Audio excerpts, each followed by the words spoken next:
Hello po, isang magandang araw po sa atin. Kumusta po kayo? Sa lahat po ng Virgo ngayon, August 23 hanggang September 22 sa lahat po ng Virgo. Ito na po yung para po sa inyo, no? Sana po okay kayo. Pang-siyam po na tawas po ng lahat ng Virgo. August 23 hanggang September 22, no? So, ganun pa rin ang gagawin po natin, no? Let us pretend na nandito po kayo sa aking harapan.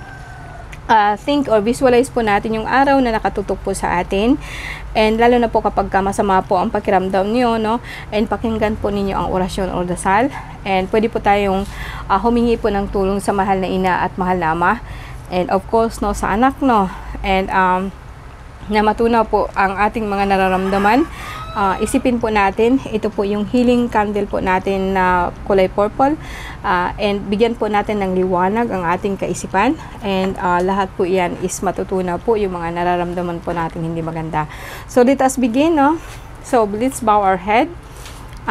Diyos sa mga makapangyarihan sa lahat, in nomine Patri et Filio Spiritus Sancto, and Diyos Ama, basbasan mo po ang bawat kataga na bibigkasin ko.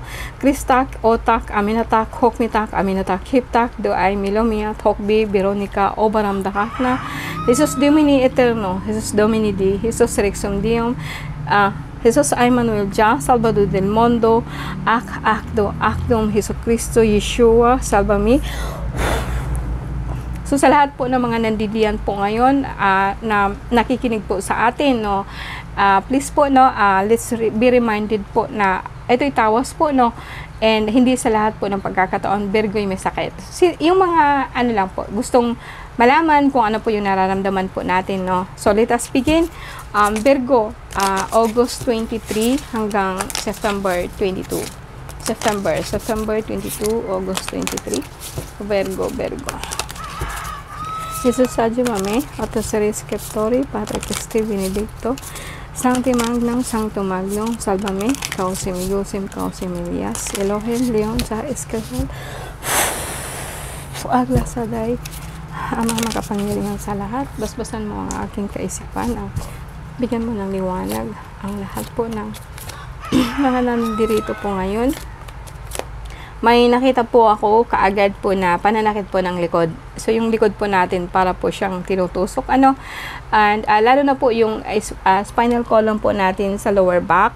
Ito po yung pinaka ano po natin, no, yung pinaka sentro po ng ating nervous system. So kung ikaw po talaga po yung parang may nag-iisip sa iyo ng masama, ang mararamdaman mo kaagad niyan is nasa likuran mo, masakit siya, lower back po, no, kasi yung bagang ang gusto po niyang gawin is like yung buong lakas mo po medyo sasakit siya, masakit. So minsan masakit siya pag kumilos tayo, no. And may nakita din po akong pananakit po ng ulo mo, no, actually left side lang po, and delay, no, sa mental po, parang kumbaga sa akin meron kang hinihintay, kaso lang nakafocus ka po kasi doon sa bagay po na stagnant, no. Kasi tingnan natin, tapusin natin ang shampoo na 12, no, 18 ano, dalawang part. Okay, sa lahat po ng Virgo ngayon, may nakita din po ako dito na galit ka po, no, nagagalit ka po talaga, like, kasi po nakafocus po ikaw, no, nakafocus po ikaw sa mga bagay po na hindi maganda, no. Like say, ito kasi is like delay, and doon ka po kasi nakafocus kasi ang sentro po ng card mo is like, yung bang magulo isip mo, yung bagang gusto mo agad-agad, ngayon na kaagad, no. And kuminsan, pinakasentro is like dito sa pangalawang card po natin is yung tinatawag po natin na sobrang pag-iisip or overthinking over ano, kung nasaan na, and nasaan na ngayon ang iniisip mo, nasaan na, bakit wala pa rin, no. And ano ba yung hinihintay mo talaga, no. Pwedeng sabihin po natin na hindi siya pera, kundi kumbaga sa akin meron ba kayong kaso? Meron ba akong nakita dito na parang nagagalit sa inyo, and pinapatawag po kayo, no? Or pwedeng sabihin natin na kayo po ang magpapatawag dahil po ano to, mga tinatawag natin na mga barangay-barangayan, no? Pwede din po, pwede pong hindi, pero may nakita po kasi ako dito na legal legal action po, no, na ito po yung parang tigko-concentrate mo, or talagang kung ikaw to, parang gusto mo talaga siyang kasuhan, no? Pwede mo siyang kasuhan kasi nga po meron siyang pagtatraidor na ginagawa sa'yo, no? And but then kung sa elemental lang, no, pwedeng sabihin po natin na lagi po ikaw nagugutom, no? Yung parang pakiramdam mo lagi kang gutom, tapos itong tagiliran mo masakit, hanggang etong sakit mo dito, parang dito na side, no, masakit po siya, so tagos po siya hanggang dito sa likod and hanggang sa paa. And minsan po, kaya nga ako minsan po parang hindi ka po makakalakad, no? Andito na po yung parang pakiramdam mo, paa mo masakit, no? Parang lalo na po yung pinaka po ng ating lakas, no? Andito na po yung parang may nakita po ako dito na biglaan po, no, nahihilo ka, no? May mga elementals po talaga nagugutom, pwede din pong ikaw to, no? Parang paano yung bagang ang isip mo kasi is like ngayon, kung wala man ikaw pera ngayon, nag-iisip ka po na kung paano po siya mariresolbahan. Ongoing po siya, bibi. Pero sa akin, parang ako hindi talaga ako magsabi na wala kang pera, no? O wala kang pera, wala kang pagkain, nagugutom ka. I think hindi yan, no? Kundi ano ka lang po, nag-worry ka po, no, about po sa financial, nag-worry ka po about sa kapakanan po ng iyong pamilya, no, kapakanan mo. And may mga tao kasi po na nakikialam sa iyo, no. So beware ka lang po kung bakit ba, Virgo, lagi kang nagagalit, no. Ang lahat po kasi ng nangyari dito sa akin is just reaction po ito na kumbaga sa akin, di ka ba nagtatanong sa sarili mo kung bakit ka galit na galit or bakit ka madaling magalit, no? Dahil po ito sa ng masamang entity. Ito kasi is masamang entity to, no? Dalawa po, no? Ito po yung magkatabi, pares po sa dalawang form is like magkatabi, no? Parang ito kasi siya is nagko-concentrate siya na ikaw, baby, ang orasyon po niya is like guguluhin niya isip mo, kaya po bigla ka na lang po magagalit. And tatalikod ka na lang, no? Kaya po kung minsan nakakasakit ka po ng mga elemento kasi dahil nga po sa galit mo. Pero hindi mo alam kung bakit, no? Hindi mo kasi kino-question ang sarili mo kung bakit ka po galit na galit, no? So sa akin, turn away, no? Turn away sa galit mo, no? Like isipin mo talaga, ba't ka nagagalit, no? Maybe may mga tao talaga po na may mga tao din po kasi na bantay, yung bagang ikaw lang yung binabantayan. Yung ikaw lang yung parang pagchichismisan, no? Walang chismis dito nangyari. Parang, pwede sigurong pinag-uusapan, tinatraidor, no? Maganda lang po sa harapan, pero pag talikod mo na, tinitira ka na po, no? And, meron pong nangyari dito na iwanan, or sabihin ko kung mag-decide ka po, kailangan mong mag-decide whether aalis ka ba o hindi. But hindi mo siya ma-declare kung saan. Kasi magulo talaga utak mo, Virgo, no? Ang mind mo talaga pong magulo or ginugulo nila, no? So, but then at the end of your card, masabi kong bad, good, no? Parang sa akin, kahit po sabihin po natin na kinukulang ka po sa budget, pero okay, very hopeful ka po, no? So, biglaan naman po, mamaya niyan, pag nandyan na, mauubos na naman yung pera mo. Parang, kumbaga, hindi nagtatagal sa inang pera, kayod ka na naman, no? So, yung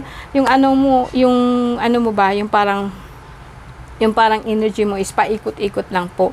Walang nangyari, or kung may mangyayari lang po, hanggang dyan lang, no? Hindi ka na kasi nagre-reach out kung ano po ba talaga ang pwede mong gawin. Ang nakafocus ka nga po sa, yes, wala akong pera ngayon, so ano po ba ang gagawin mo? Tapos balik ka na naman po ulit sa dati na, wala kasi akong pera. Gusto mo sanang magninegosyo, kaya lang, yes, wala po akong pera. Gusto mo magtrabaho, no? Hindi pa, kailangan kang mag-asikaso ng mga documents, kailangan kang, Virgo, wala pong way out po itong card mo. Ngayon po, parang sa akin, pwede po nating alisin to. And itong gitna, kasi ang pinakagitna mo talaga is like suramente. Ngayon po na pagkakataon po, at the time po na nire-read ko kayo, para pong ang energy niyo is in the center. There is no way out. Hindi mo alam kung anong gagawin mo, hindi mo siya naiisip dahil po nakafocus ka dun sa energy mo na nagagalit ka. Nagagalit ka sa mga tao na nakamasid sa iyo lagi. Doon ka nakafocus. So, why not iwanan mo na sila po and then mag-focus ka sa sarili mo and kung ano ang gusto mong gawin. Huwag mo kasing pagbibigyang pansin ang mga tao na to kasi ito mga tao na to walang ano ba, walang plano, sila yung mga tao po na pag hindi nila natupad ang isang bagay, then pag nakikita nila yung tao nagsisikap, hinihila nila yung pababa. Okay, Virgo? No? So, parang kumbaga sa akin, wag mo masyadong isipin yan na tinatraidor ka, no? Wag mong isipin yun. Yung mga tao, kung takot sila sa siyempre, they will stab you at the back. Hindi ka nila istabin o hindi ka po nila harapin ng harapan kasi hindi ka naman po nila talaga actually maharap. August 23, September 22, Virgo po. No?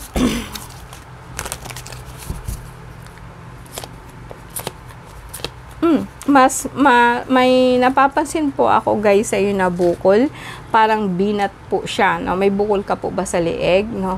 Parang binat po yan, no? So sobra sa lakas. So ingatan mo ang katawan mo kasi iisa lang ang katawan po natin, baby girl. Sa lahat po ng mga Virgo po dyan, ang katawan mo, ang kapital mo. Kaya pag napapagod ka, magpahinga. Hindi sa lahat ng pagkakataon kailangan mong asikasuhin ang mga bata. Let them go, no? Kung napapagod ka, magpahinga ka, no? Kailangan mo yon, isa lang yung katawan mo. Yan lang po ang kapital mo na walang bayad, na hindi mo kailangan po ng cash. Pero kailangan mo talagang magpahinga. Ito naman po guys na, actually this is a very bad energy. Ito po isang maligno o sabihin po nating manananggal na lagi pong nakabantay sa iyo lagi. No, parang hinahawaan ka po niya. May mga bata din po ngayon na nakikita ko pong mas malala po ang bad energy po sa katawan po nila. So, be aware lang po, no, please po sa inyo dyan, no, pwede kang maligo po ng pwede po bang maligo ka po sa dagat? Kung wala pong dagat, then maligo ka po ng lemon, lagyan mo po ng asin para po mawala po itong mga entity na to, no? And kung hindi po, kuha ka po sa akin ng sinuko ang dahon para maipaligo mo po. Wala kang sakit, konti lang po yung dito mo, no? Parang hindi po ikaw yan. Parang nilalagyan po yung dito mo na para pakiramdam mo, lagi po ikaw gutom, masama ang pakiramdam, no? So, and then, the same thing po guys, parehas lang to, kanina ko pa to na magkatabi pa rin po itong 5 of cups, no, and then 5 of vessel. Ito bagay parang concentration yung nakafocus ka po sa kawalan, nakafocus ka po sa wala, nakafocus ka po sa ganito, nakafocus ka po sa mga bagay na dapat hindi maganda, no? Mag-focus ka doon sa positive. Huwag kang mag-isip po wala kang pera, huwag kang mag-isip po na kulang, hindi sapat lahat ng kung anong meron ka. You are complete po, no?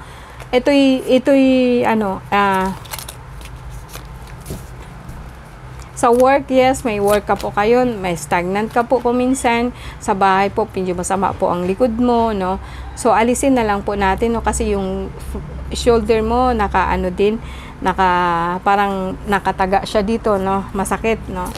So, sa lahat po, but the pole star, meron din po, no? Sa lahat po ng Virgo ngayon, masasabi ko po guys na talaga pong konti lang. Ito'y awayan lang po ito ng pamilya. Samaan ng loob between family members, no, parang magulang or nanay or biyanan po, no, na kuminsan talaga po, no, wala kang magagawa kasi asawa ng nanay ng asawa mo, no, nanay ng biyanan mo, wala kang magagawa, no. Sa akin guys, no, there are certain people talaga po na hindi matatanggap ng ang manugang. Meron din pong mga manugang na talampasan po sa kanilang mga biyanan. So, hindi naman sa lahat ng biyanan masama, hindi rin lahat ng manugang mabuti. Vice versa lang po yun. No? Pero para sa akin, no, like, ang asawa mo, hindi mo yun pag-aari. Bayaan mo siya kung sakasakali din pong magmamahal pa po siya sa nanay niya, sa magulang niya. And ito naman pong biyanan, hindi mo pag-aari yung anak mo. Kapag ka nag-asawa na yan, naturalmente, you have to let it go. Kasi nga po, alis na sa poder mo yung ibig sabihin, wala na po siya. Huwag mo nang sakopin yung buhay ng anak mo para hindi masasaktan yung ibang tao. and maiiwasan po natin yung mga sakuna, mga trahedya. Pero guys, sa totoo lang, no, lahat ng ito nakikita ko, may mga masamang entity sa mga tao po ngayon na talaga pong sumasakop sa atin. Kaya nagkakaroon po tayo ng matinding parang rage, no, parang galit tayo, no, parang konting kibot lang, nagagalit na tayo. Tapos ang sasakit po nating magsalita, no. And nangyari po yan sa akin lately, no, na ang akala ko yung tao na talaga pong nagtiwala po ako, no, isa din po pala sa sinatawag kong pagdating ng panahon po is like titirahin po kami. Pero I know it will happen, no, I know na ano, pero talaga pong hindi sukat yung pagbigay mo sa kanya ng buhay, hindi sapat yun sa kanya. But it happens all the time, no. Matatanggap po natin ang mga ganito. May mga tao po talagang ganito, no, pero kaya nga po mas maganda siguro kung mag-focus ka sa sarili mo, huwag kang mag-focus sa ibang tao, no. Masakit lang po talagang tingnan na ang tao na itinuring mong kapatid is talaga pong pagtatraidoran ka.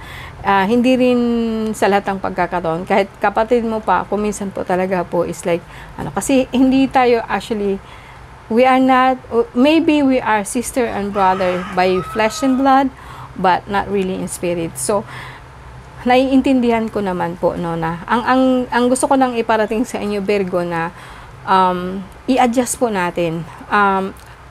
Okay naman po kayo. Okay po kayo talaga. It's like very practical po ikaw, no. May mga tao lang po talaga, kung baga sabihin ko talaga buwisit sila, o sabihin po natin na talaga pong kung talaga pong in a way na ingrato, no, and wala po silang wala silang utang na loob. May mga tao talagang ganyan, pero okay lang po, no. Move on, kasi talaga pong ganyan po ang buhay po natin, no. So sa lahat ng Virgo po, may nakita lang po ako sa iyong problema po sa iyong throat, lalamunan. Minsan po nasakit po talaga tuhod mo, sa tiyan mo, parang bloated siya, no. But bawasan mo ang pagkain mo ng sobra pong maalat, and bawasan mo din po yung pagkain po ng marami. Pwede ka pong kumuha sa akin ng anything po na like pero guys, kung kumuha kayo sa akin ng gamot, please po, hindi pwede yung 2 piraso lang, kasi hindi po kayo gagaling noon, no. Pwede kayong maghanap po dyan. Sa ngayon sa Virgo, like pwede kang maligo ng dagat, kasi ang sakit mo talaga is like may kumakapit sa iyo na hindi maganda. But pwede po siyang alisin sa dagat, pwede po siyang constant po na magpapainit ka sa araw. Like purposely po, talaga magpapainit ka sa araw para po maalis siya. And i-invoke mo po ang lakas po ng San Miguel Arcangel. Meron na po akong video tungkol dyan, no, and paano po sila dasalin. Okay guys, maraming salamat po, no. Let's lock in. Mag-lock po tayo, no, para kahit paano po magkaroon po tayo ng so tawagin po natin ang krus, liwanag po ng krus. Pagtawag sa krus, Adam Actam Adonai, Sancto Cristo, Cruxi Omnipotente, Sancto Iliuvam, Sempertirnos, Dios Omnipotentes, Dios in Caeli in Tierra, Sancto Cruxe, Cristo Jesus, Illumini Populi. Maraming salamat po sa lahat po ng Virgo. See you again sa pang-10 tawas po natin. Bye po!